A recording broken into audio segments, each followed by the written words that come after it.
You're listening to Space in Between, a place for the messy, the honest, and the questions we're usually too tired, too afraid, or too human to ask out loud.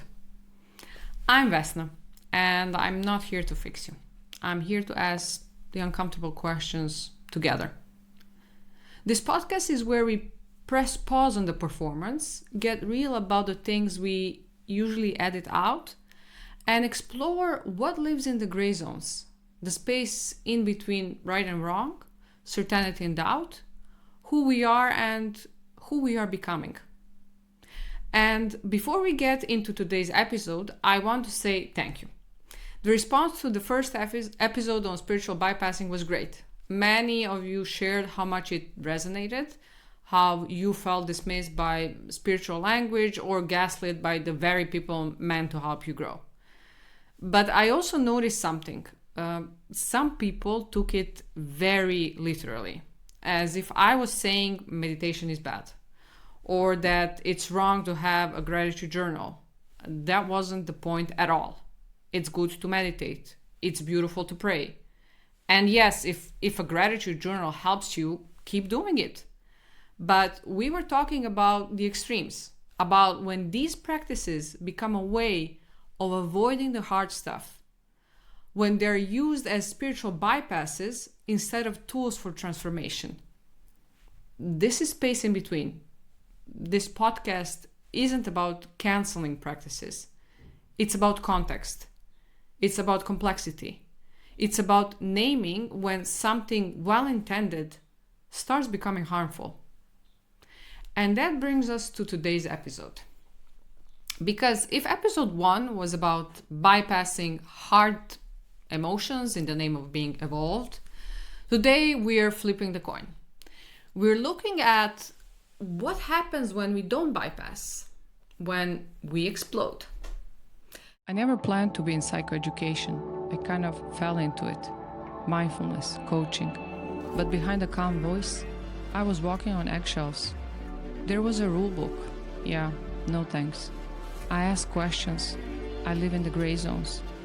This is Space in Between. No fluff, no filters. Welcome. You're in the right place. Today, we're talking about cancel culture. So, it starts like any other scroll through your feed. Memes, travel photos, breakfast ball. Then suddenly, a public takedown. Someone's being called out.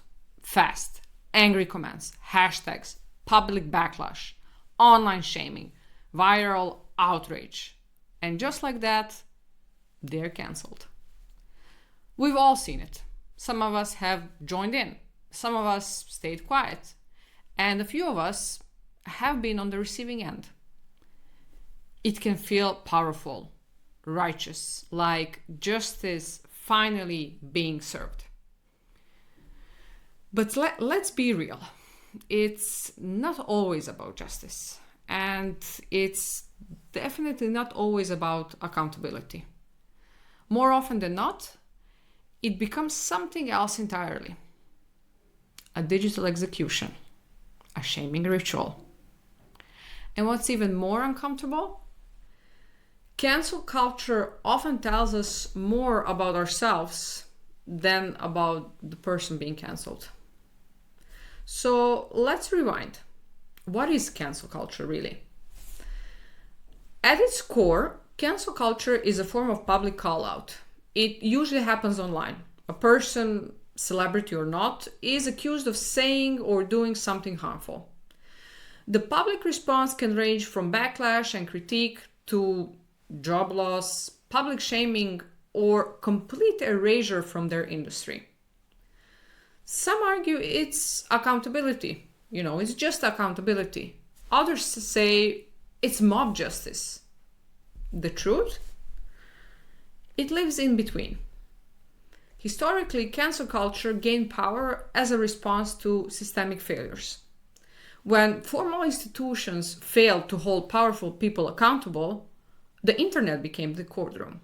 Think the Me Too movement, Black Lives Matter, and other grassroots efforts where collective online voices brought justice that courts or companies fail to deliver. It was necessary.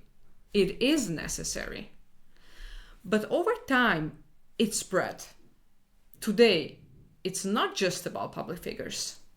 It's a coworker who made a clumsy comment, a teacher who misspoke, a friend who liked the wrong post. Canceling became a tool anyone could use and experience. And that's where it gets blurry. Because when the court of public opinion acts faster than facts, context, or conversation, what we're looking at isn't accountability. It's social control. Let's bring it closer to home. I felt the rush of seeing someone gets what's coming. I've also felt the fear of being misunderstood, of saying the wrong thing, of being taken out of context. As someone who shares online, I know how real that fear is. And it got me thinking, what is happening inside us when we cancel someone? Why does it feel so good? Psychologists call it moral elevation. That moment when someone gets called out and we feel like we're on the right side of the things, like justice is being done. It makes us feel safe, like there is a clear line between good and bad, and like we belong to the good ones. But there's another layer, something called cognitive dissonance. That's the discomfort we feel when what we say we believe doesn't match how we act. Like when we say we're compassionate and inclusive, but deep down we're also thrilled to see someone punished. Or when we preach growth and grace, but cancel someone without a conversation.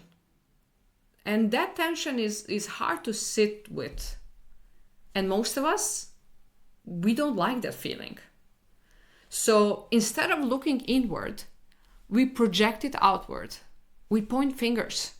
We cancel others before we sit with our own contradiction. Because calling someone out, it feels ethical. It looks ethical. But it can also become a shortcut, a way to avoid the space in between, the space where things are messy, where harm was caused, but not out of hate, where there's a context, confusion, regret, where someone might be wrong, but still worthy of growth. That, my friends, is complexity. And cancel culture hates complexity. It wants easy answers. It wants heroes and villains. It wants quick justice, not slow repair. But real change, real accountability, it happens in the murky middle. It happens in the space in between. So, how do we recognize cancel culture in us? Here are a few signs. We feel a sense of righteousness that turns into superiority. We stop asking questions. We dehumanize. We jump to conclusions based on headlines or clips. We feel pressure to say something before we even understand the situation. We fear being seen with someone who's been canceled, even if we don't even know the full story. When that happens, it's worth pausing. Cancel culture doesn't just silence others. It teaches us to silence ourselves, to trade honesty for safety, to shrink, second guess, and perform the right version of ourselves to avoid punishment. We stop speaking freely, not because we've grown, but because we are afraid of what happens when we mess up. That's not accountability. That's fear wearing a mask. And the cost? You're no longer showing up as yourself. just a curated version of who you think people want you to be. So, what do we do instead? We slow down. Because not every mistake needs an instant reaction.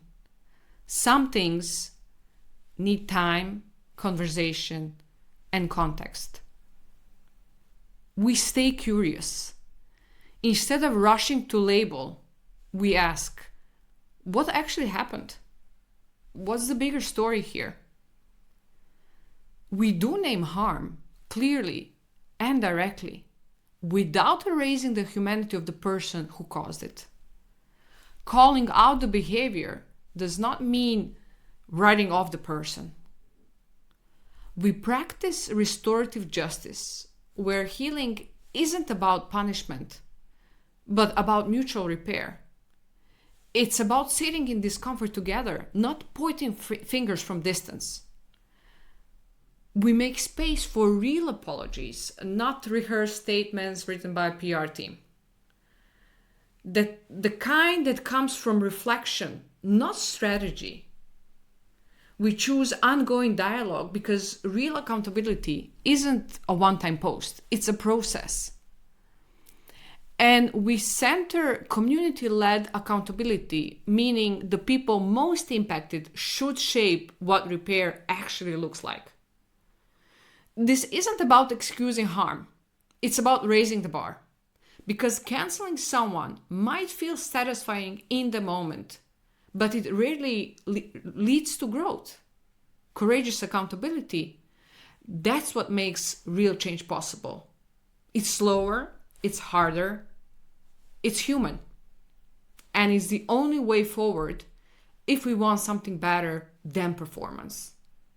We have to stop pretending growth comes from shame and start creating space for people to come back, not perfect, but changed. Next week, we are diving into another charged topic, microaggressions. What they are, why they sting, and how to talk about them without shutting people down. But before we go, have you ever stayed silent because you were afraid of being canceled? Or called someone out and later wondered, was I actually being helpful or just loud? Until then, share this with someone who is ready to move beyond the performance. Subscribe if you haven't already, and I'll see you next time in the space where we stop pretending and start unlearning. Stay uncomfortable.